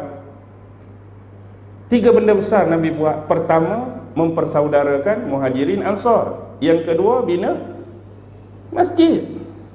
Yang ketiga, piagam Madinah. Maksudnya Rasulullah dah bina masjid, Rasulullah tahu fungsi masjid. Fungsi masjid, satu fungsi masjid, tempat berkumpulnya umat Islam. Di sinilah terbinanya persatuan dan persaudaraan. Jadi bila semua datang masjid, kita dapat lihat kesatuan. Ramainya orang Islam, kita dapat lihat persaudaraan. Semua pakat senyum, semua pakat semayang. Lepas habis semayang, bertemu ramah. Lepas habis semayang, bersembang. Lepas habis semayang, bercakap. Sebab itulah Nabi sebut di akhir zaman, antara benda yang bakal terjadi, orang pada masa tu hanya mengucapkan salam kepada orang yang dia kenal saja. Betul tak? Berlaku tak hari ni? Kita bagi salam kepada orang yang kita kenal saja. Orang kita tak kenal, walaupun dia tu saudara Muslim kita, kita tak bagi salam. Jumpa, Mamat tu 3 tahun tak jumpa. Mat, Assalamualaikum. Tapi hak duk lalu redah dengan kita ni, hak kita tak kenal, seorang pun kita tak bagi salam. Masjid.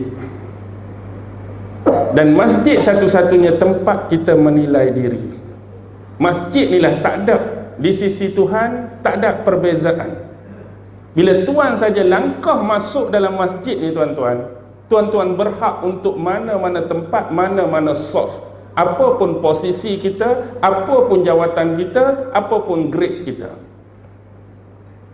Kalau tuan-tuan datang, tuan-tuan gemuk ke, kurus ke, boleh duduk ke saf ni? Boleh. Tuan-tuan tinggi ke rendah, tuan-tuan boleh duduk di saf pertama. Tuan-tuan kaya ke miskin, boleh duduk saf pertama. Hitam ke putih, boleh duduk saf pertama.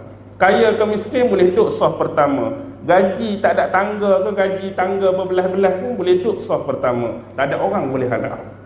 Tak ada diskriminasi dalam rumah Allah. Saya tak tahulah surau ni.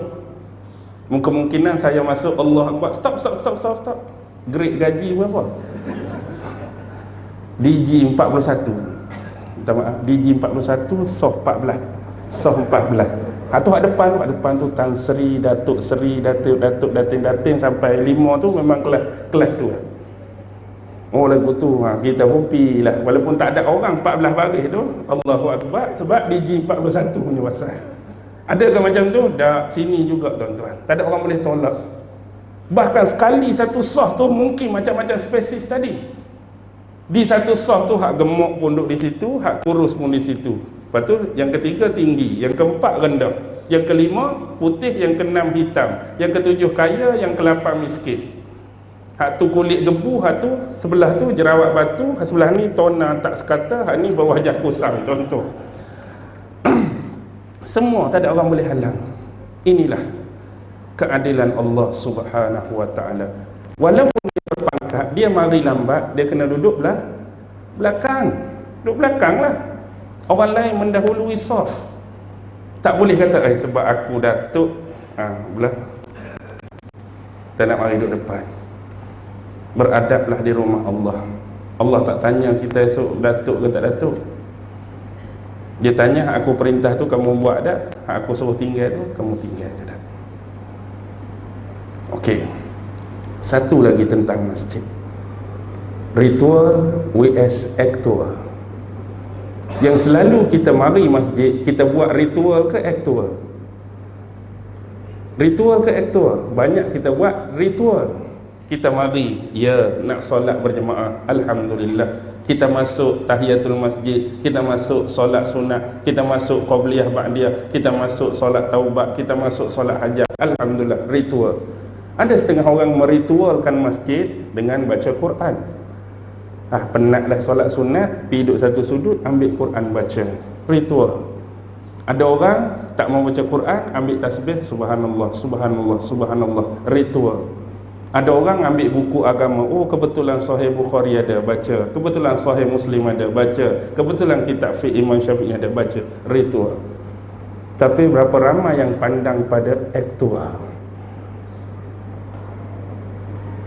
Ni semua AJK jaga.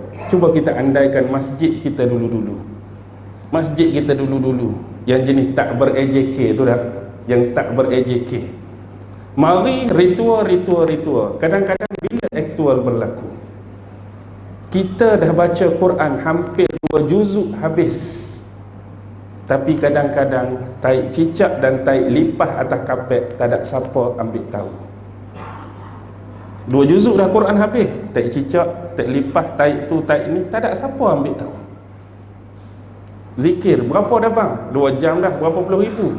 Subhanallah, 40,000. Lengguk atas penuh sawang labah-labah, tak ada siapa ambil tahu. Itulah aktual. Sembayang sunat berpuluh-puluh, kepala paik tercabut 2, tak ada siapa umpi baiki. Dinding retak, aircon rosak, tak ada siapa pun ambil tahu. Yang dia tahu mesyuarat agung, siap lah AJK tahun ni dah. Mari-mari ni kepala paik 2 tak berfungsi, hang duk buat apa AJK? Makan gaji buta. Contoh. Sini tak berlaku dah. Aircon 14, aircon 14. Satu pun tak sejuk. Nombor 16 dah darjah Celsius. Tapi macam 61 darjah Celsius. Contoh. Lansir 14 tahun tak basuh, apa punya AJK?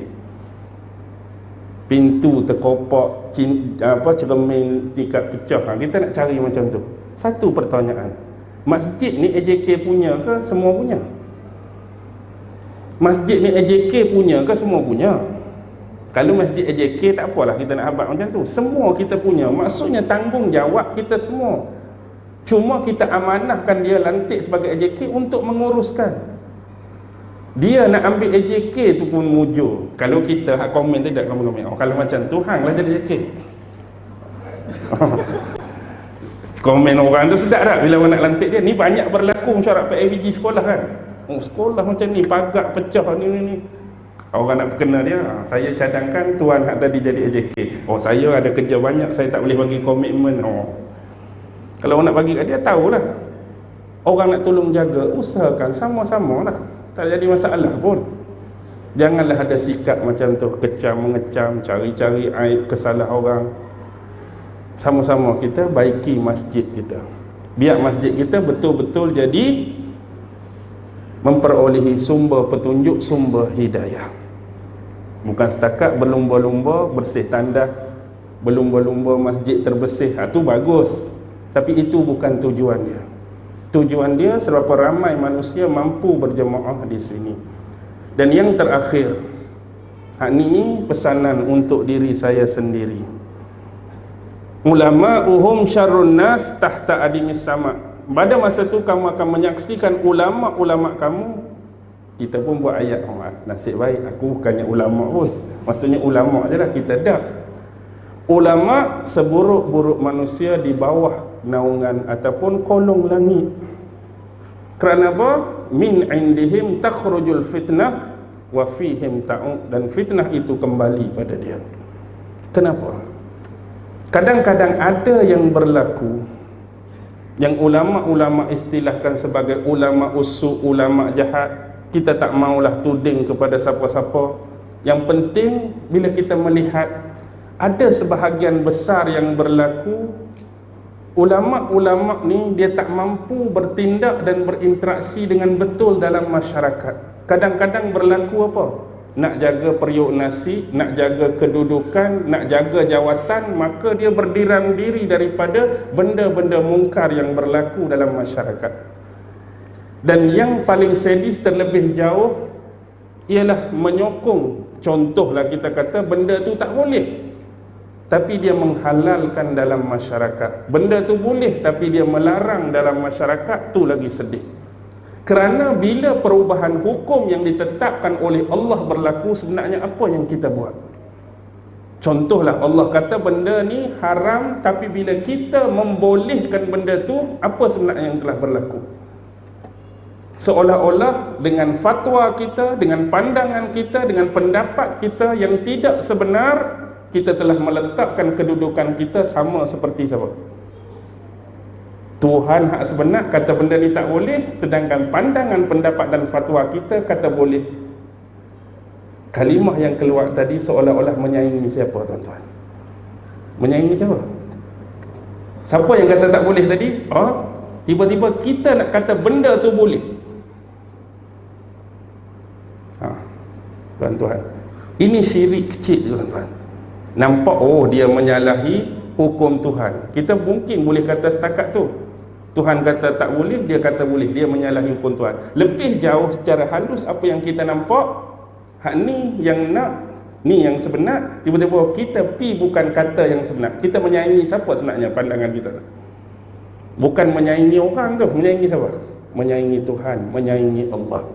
Besar dosa dia. Dan inilah yang disebutkan oleh sebahagian ayat-ayat Quran tentang ulama-ulama Bani Israel dulu. Orang-orang alim Bani Israel dulu, kerana mereka mengubah hukum-hukum yang terdapat di dalam Taurat dan Injil mereka. Mereka menyelewengkan fakta dalam kitab-kitab sebelum ni. Mereka mengubah-ubah, iaitu daripada halal mereka mengharamkan satu benda, daripada benda haram mereka menghalalkan satu benda, mengikut selera dan hawa nafsu mereka. Benda yang sama boleh berlaku. Sebab itu diungkapkan oleh Rasulullah sejahat-jahat atau seburuk-buruk makhluk. Kerana apa? Kerana mereka sumber tuan-tuan. Kalau orang awam yang berbicara tak jadi masalah. Mungkin dia berbicara disebabkan kejahilan dia, tidak alim dia, tak tahu dia, tak belajar dia. Mereka memang bukan otoriti untuk membahaskan tentang soal-soal agama. Tetapi bila ulama-ulama tersilap, ulama-ulama terseleweng dan tersasar, bahana dia cukup besar. Kerana mereka ada otoriti, mereka ada integriti. Bila sebut Islam, bila sebut masjid, bila sebut Quran, yang terkait rapat dengan dia ulama. Sebagai penghurai bagi Islam itu, sebagai pendakwah bagi Islam itu, sebagai penerang bagi Islam itu, sekiranya golongan ini pun yang tersalah dan tersasar, fitnah itu akan keluar. Dari mana fitnah itu keluar? Sinilah. Dan fitnah itu akan balik pada siapa? Balik pada diri dia. Tuan-tuan, satu lagi yang sering berlaku yang sedih. Bila mana kadang-kadang hak bergaduh, hak berbalah ni orang awam tu biasa. Tapi sering juga berlaku yang bergaduh dan balah. Siapa dia? Siapa dia? Tuan-tuan tengok dalam FB ke, Twitter ke, viral ke. Ustaz ni kata ustaz ni, ustaz ni tuduh ustaz ni, ustaz ni caci ustaz ni maki ustaz ni menyalahkan ustaz ni. Ulama ni tak suka dengan hak ni, ulama ni hentam hak ni, ulama ni tuduh hak ni, ulama ni Berlaku tak tuan-tuan sekarang? Berlaku. Jadi kita pun orang awam jadi pening. Hak ni kata dia betul, dia ni salah. Dia ni pula kata dia betul, dia ni salah. Hak sebenarnya siapa betul, siapa salah? Hak ni betul, dia ni kata betul, hak ni salah. Kamu ingat dia ni pun kata betul, dia ni salah. Pihak nombor 3 pun dia kata dia betul, dua-dua ni salah. Aduh, letih.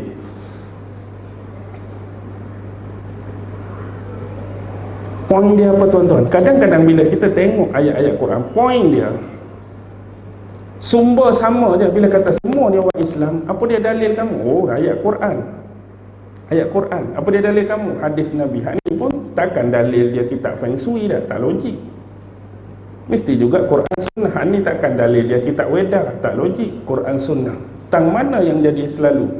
Penghuraian. Penghuraian. Cuba buka surah Al-Bayyinah tuan-tuan. Ayat 6. Tolong saya tuan. Ayat 6. Cuba buka Bayyinah ayat 6. Lam yakunil ladzina kafaru.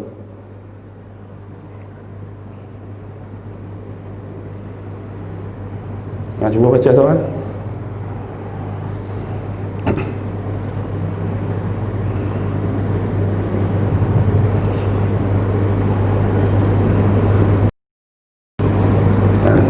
Cuba.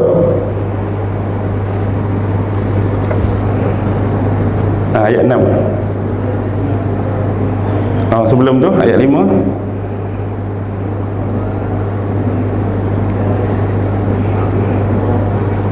Lagi sebelum tu.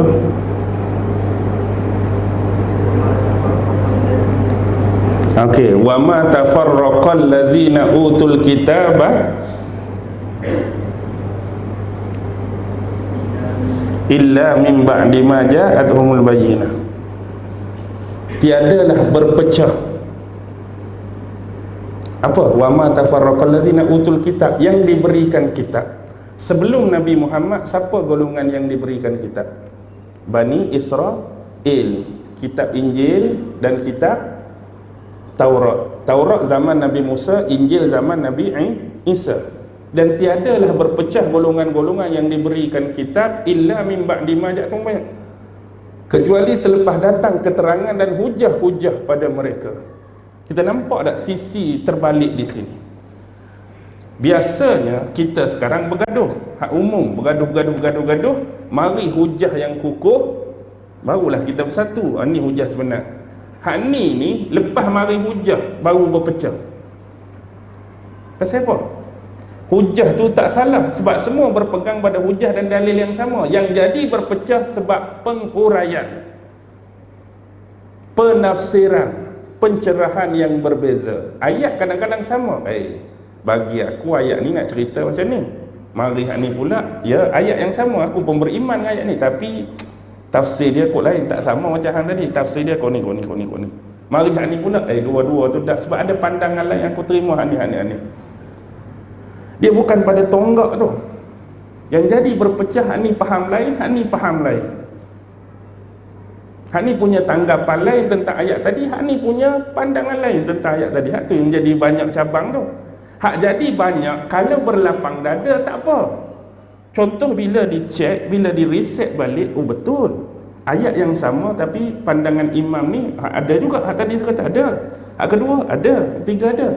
Kalau kita mampu berlapang dada atas hal tersebut, tak ada masalah. Yang jadi timbul masalah satu lagi, bila menganggap aku paling betul, hak lain semua salah.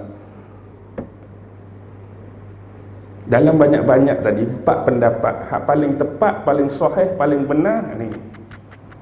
Hak abang tadi tu ada tapi tak tepat mana. Hak ni tak berapa nak betul. Hak ni tak berapa nak kuat. Hak ni. Hak ni. Lepas tu orang hak dituduh tak berapa tepat, tak berapa betul, dia mengiyakan atau dia cabar. Bila orang kata hang tak berapa betul, ya betul, memanglah hak hang lagi tepat, aku ni tak berapa betul, dia tak akan jawab macam tu. Hak sebenarnya akulah betul, hak hang tu tak berapa tepat. Hak tu dua orang ni, tiga orang lagi nak kata macam mana? Sama juga, aku hak paling betul, hak lain tak betul. Inilah yang berlaku. Bila benda ni tak selesai, hak ni tuduh hak ni kata hak ni hujum hak ni. Last sekali fitnah tu berlaku dalam lingkungan mereka saja, yang tak pernah menambahkan apa-apa produktiviti pada masyarakat kecuali pertelagahan dan perpecahan.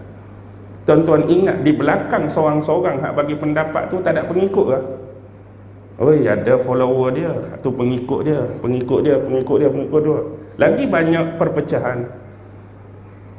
Kenapa kita tak boleh satukan, berlapang dada, tinggalkan benda-benda yang remeh-temeh? Tinggalkan benda-benda yang remeh-temeh. Macam selalu kita sebutlah, ni saya sebut sekali lagi, saya tak mau jenis tuduhan-tuduhan. Ni flat earth ni kan, bumi bulat ke bumi lepek kan? Tak habis-habis, bumi bulat, bumi lepek. Ustaz ni lebih kepada bumi lepek ni. Saya tak penting pun bumi lepek ke bumi bulat, tuan-tuan. Yang lebih penting apa? Kan orang duk bergaduh hari ni kan, bumi kita bulat ke lepek. Saya dah jawab dengan penuh ketegasan. Bagi saya tak ada kepentingan pun bagi saya bumi ni bulat ke lepek. Kalau tuan-tuan rasa penting, kajilah. Sampai tuan-tuan ketemu hak mutlak. Sebenarnya mutlak di sisi saya lepek. Saya pun kaji mutlak di sisi saya bulat. Isu dia duduk atas hak bulat, duduk hak lepek ke hak bulat. Kalau dua-dua bentuk ni, dua-dua tak semayang bang, apa makna? Duk hak bulat pun tak semayang, duk dalam hak lepek pun tak semayang, tapi bergaduh tu bumi bulat, bumi lepek, bumi bulat, bumi lepek. Dan saya sebut dah di hujung tu kan. Dan saya haraplah tidak adalah soalan daripada Munkar dan Nakir, Ustaz, bumi bulat ke lepek? Harap-harap soalan tu tak ada pada saya besok. Sebab bagi saya tak ada apa bagi saya pun. Hak saya duduk sekarang ni bulat ke dia, hak saya duduk sekarang ni lepek ke dia, biarlah. Yang penting apa yang Allah suruh kita buat semasa kita duduk sini, buatlah. Apa yang Allah suruh tinggallah. Ni bulat lepek dua-dua tak semayang. Sama macam orang duk bergaduh hak turun tu kan. Nak turun sujud tu, tangan dulu ke lutut dulu? Kita nak turun sujud, Allah sami Allahu liman hamidah, nak turun tu dua lutut dulu ke dua tangan dulu? Dua lutut dulu ke dua tangan dulu? Dua-dua boleh sebenarnya, tak boleh bergaduh lah kan. Masalahnya dua-dua tu bergaduh. Hadis yang lebih kuat hak lutut dulu. Hak ni pula hak lebih boleh dipercayai rijalnya sikoh tak sikoh, hak tangan dulu. Dua-dua tu Nabi buat, lutut dulu pun Nabi buat, tangan pun. Jadi benda tu tak perlu bergaduh lah. Kadang-kadang benda tu ada keringanan pada orang mungkin. Macam orang tubuh besar, macam saya ring 18 punya perut kan. Kalau agak-agak jenis tubuh macam ni, senang lutut dulu ke tangan dulu? Orang tubuh besar, ada tangan dulu. Orang lain selesa lutut dulu. Tapi dua-dua tu Nabi buat, tak salah. Dia start kita boleh bergaduh bila ada orang turun, kepala dulu. Hak kepala dulu tu lah kalau nak bergaduh pun. Hak aku tahu tangan, lutut ya. Hang ni kepala ni mai ikut mana ni? Mana hang punya hujah, mana bukti? Okey. Satu lagi yang lebih teruk, hak dok bergaduh lutut dengan tangan tu, apa dia? Hak lebih sadis. Tangan, lutut, tangan lutut. Walhalnya dua-dua semayang pun tak. Hak lutut dulu pun tak semayang, hak ni dulu pun tak semayang. Cuma lebih dalil je. Semayang bang pun tak. Hak ni kita tak mau. Bergaduh yang tak mendatangkan apa-apa. Bergaduh cuma nak rasa kita betul, nak rasa kemenangan. Tapi kita carilah benda-benda yang boleh memantapkan akidah, memantapkan persaudaraan kita dengan sesuatu yang lebih besar, tuan-tuan. Sesuatu yang lebih besar. Ni bukan kerja seorang, ni kerja semua. Kerjasama kita semua. Sebab itulah kita datang ke masjid.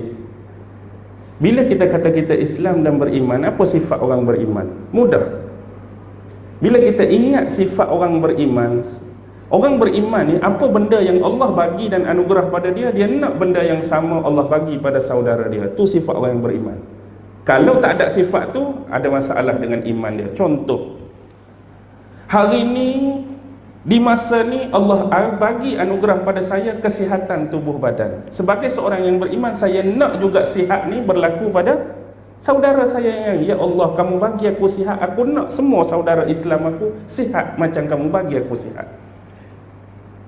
Dia akan jadi selek pada iman, bermasalah pada iman bila kalau boleh geng ni sihat, belah-belah tu campak ke, polio ke, kanser ke, tu. Padahal saudara kita, itu bermasalah lah tu.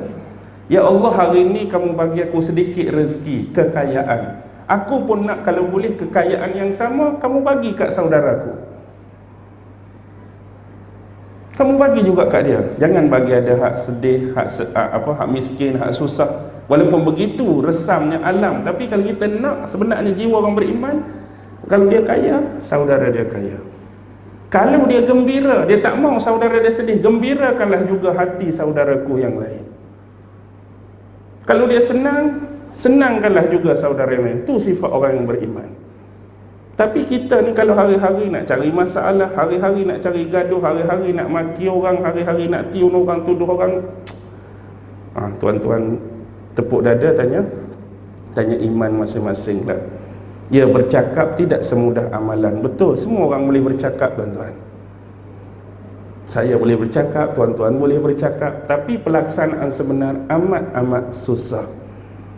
Amat-amat susah. Sebab tu Nabi, kenapa dia dijadikan idola nombor satu? Sebab dia walk the talk. Perbuatan dia sama dengan perkataan dia. Kita belum tentu lagi perkataan kita sama dengan perbuatan kita. Sebab tu Nabi duk tahap par excellence, kerana dia sentiasa menunjukkan kepribadian yang mulia. Dia suka menunjukkan kepribadian yang berkebajikan, kepribadian yang bermoral, kepribadian yang beretika di setiap masa dan saat. Kita kadang-kadang lain. Ada orang nampak ni sikit tak ada orang, belasah semua. Depan orang 3 jari je. Tak ada orang ni. Ada juga jenis macam tu. Contoh Nicaragua punya orang ni, bukan sini. Ada tak jenis macam tu? Saya sebut contoh ni, ada ke tak ada? Ada. Dia panggil bermuka-muka. Sebab dia tak mau tunjuk. Kadang-kadang benda tu ada juga kebaikan. Maksudnya dia tak mau benda-benda keburukan tu nampak pada mata orang. Dia nak orang nampak benda baik, walaupun hakikat sebenarnya berlawanan daripada dia dalam keadaan di belakang orang. Baik, yang penting apa dia, tuan-tuan? Yang penting kita saling bermuhasabah diri masing-masing. Muhasabah dirilah. Kita saja yang kenal diri kita. Kita saja yang paling rapat dengan diri dan jiwa kita. Di mana saja kita panggil kelompangan, kebocoran, ketirisan, kekurangan diri kita, minta Allah tampung, minta Allah perbaiki. Ya Allah, aku lemah tang ni, tolong bantu aku. Ya Allah, aku tak mampu tang ni, bantu aku. Ya Allah, aku kurang benda ni, tambahkan untuk aku. Hak mana lebih, kita minta Allah kekalkan, kita minta Allah tambah lagi. Sebab sifat utama orang beriman, bila Allah bagi anugerah dia bersyukur, bila Allah bagi musibah dan ujian dia bersabar. Hak lebih dia syukur, hak kurang dia sabar. Sifat orang yang tidak beriman, bila lebih dia sombong, bila kurang dia give up, putus asa. Itu je beza orang beriman dengan orang tak beriman. Kita duduk tang mana? Bila Allah bagi, kita sombong tak dengan orang. Bila Allah tarik, kita give up atau putus asa. Atau bila Allah bagi, kita syukur. Bila Allah tarik, kita sabar. Itu tanya diri masing-masing, tak perlu tuding jari kita pada orang lain. Muhasabahlah diri masing-masing, sama-sama beringat. Dan yang penting, Nabi informasikan kepada kita hadis-hadis akhir zaman untuk jadi keberhatian dan kewaspadaan pada kita, supaya kita menilik, supaya kita menilai benda-benda tu. Nabi sebut ni macam mana, Nabi sebut ni macam mana. Bukan apa, untuk kita ambil pendekatan, jangan bagi benda yang Nabi sebut tu berlaku pada kita. Boleh faham tak? Jangan bagi benda yang Nabi sebut berlaku pada kita. Sebab tu kita belajar eskatologi. Kita belajar eskatologi satu je. Bagaimana bentuk kematian yang kita nak hadap pada Allah. Bila berbicara mati, semua orang akan mati. Kafir mati, Muslim mati. Macam tadilah disaf tadi, gemuk mati, kurus mati, hitam mati, putih mati, tinggi mati, rendah mati, kaya mati, miskin mati. Persoalan paling besar, kita mati dalam keadaan mana bila menghadap Allah.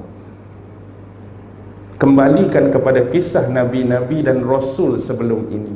Kita mati menjadi penyokong Nabi dan Rasul, atau mati dalam keadaan menjadi penentang Nabi dan Rasul. Kita mati dalam keadaan membela agama Allah, atau kita mati dalam membelakangkan agama Allah. Tu je.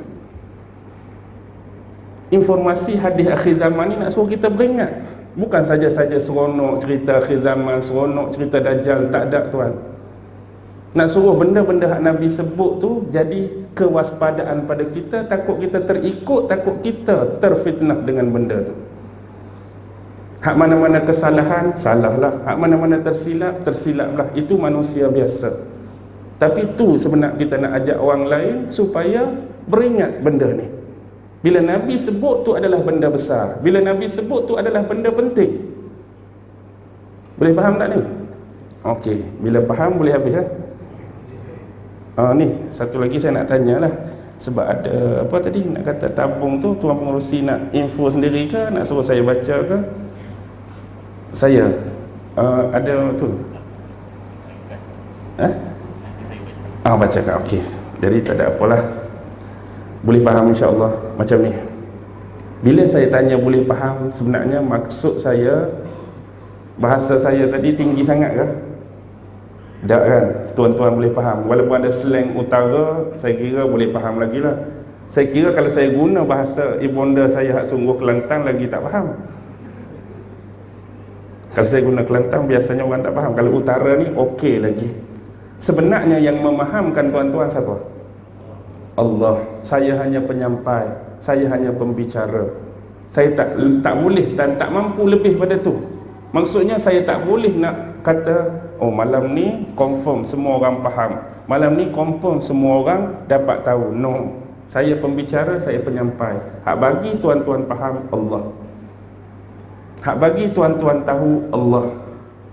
Tak lebih pada tu. Jadi sama-samalah kita memohon kepada Allah agar diberi kefahaman yang lebih lagi terhadap apa jua bidang ilmu. Yang penting ilmu itu, keimanan itu selalu dikaitkan dan dinisbahkan dengan Allah tuan-tuan. Kita nak cari ilmu, kena cari pemilik ilmu tu dulu. Kita belajar macam-macam ilmu tu, tapi sesiapa pemilik ilmu? Allah. Minta dengan dia agar diberi kemudahan dan kefahaman. Tok guru kita pun sekadar penyampai, ulama kita sekadar penyampai. Yang bagi faham, yang bagi ilmu Allah, mintalah dahulu dengan dia. Akhir kalam yang baik tetap datang daripada Allah. yang lemah, yang kurang, yang selalu tersalah, selalu tersilap, serba tak kena, tak ada orang lain, diri saya sendiri. Wabillahi taufiq wal hidayah. Wassalamualaikum warahmatullahi taala wabarakatuh.